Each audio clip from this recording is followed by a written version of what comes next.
আসসালামু আলাইকুম প্রিয় শিক্ষার্থীবৃন্দ।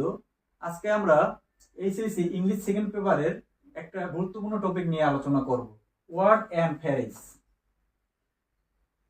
এখানে পরীক্ষায় এভাবে দেওয়া থাকে, বক্স দেওয়া থাকে, ওই বক্স থেকে আমরা শব্দগুলো নিয়ে বসাই দিতে হয়। এখন আমরা অনেকে মিনিং আকারে পরীক্ষায় বসাই, অনেকে আবার রুল অনুসারে বসাই। এখানে মূলত আমরা টেকনিক ব্যবহার করে বসাতে পারবো। তো প্রথম আমাদের আলোচনার বিষয় ওয়াজ বর্ন।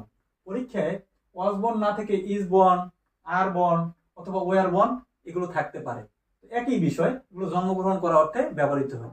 এগুলো আমরা কিভাবে বসাবো? যেমন প্রথম সেন্টেন্স আমরা একটু দেখি, Jasimuddin dash in 1903 in a village. তো আমরা অনেকে এইভাবে বলি যে সাল দেখলেই আমরা ওয়াজ বর্ন বসাতে পারবো। এই কথাটা আসলে সবসময় সত্য না। এটা আমরা তিনটা উদাহরণ দেখলেই বিষয়টা ক্লিয়ার হয়ে যাবে।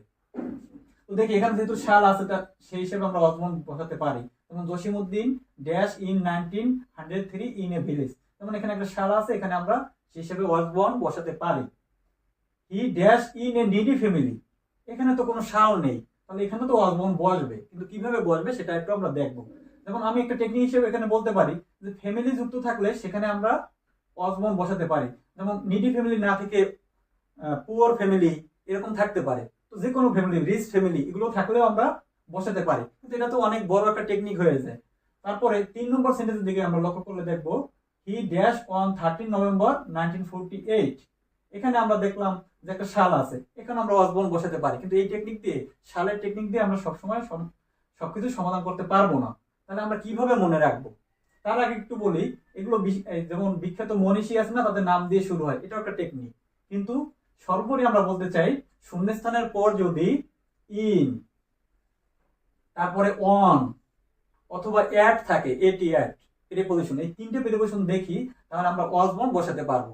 ওয়াজ বর্নের জায়গায় তো is born, are born, were born এটা থাকতে পারে। উড রাদার নিয়ে, উড রাদার সিনোনিম হিসেবে উড বেটার, উড সুনার এগুলো ব্যবহৃত হয়। এই তিনটারই মিনিং বরং ভালো।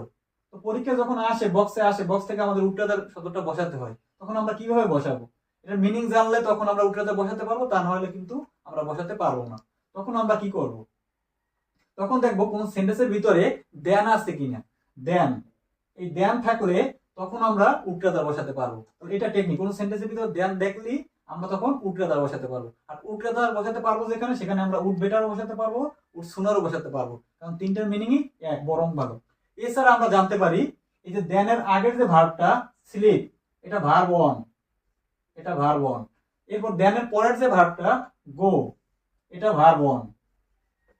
তাহলে আমরা এভাবে মনে রাখতে পারি। তাহলে আজকের ক্লাস এই পর্যন্তই, দেখা হবে পরবর্তী ক্লাসে। খোদা হাফেজ।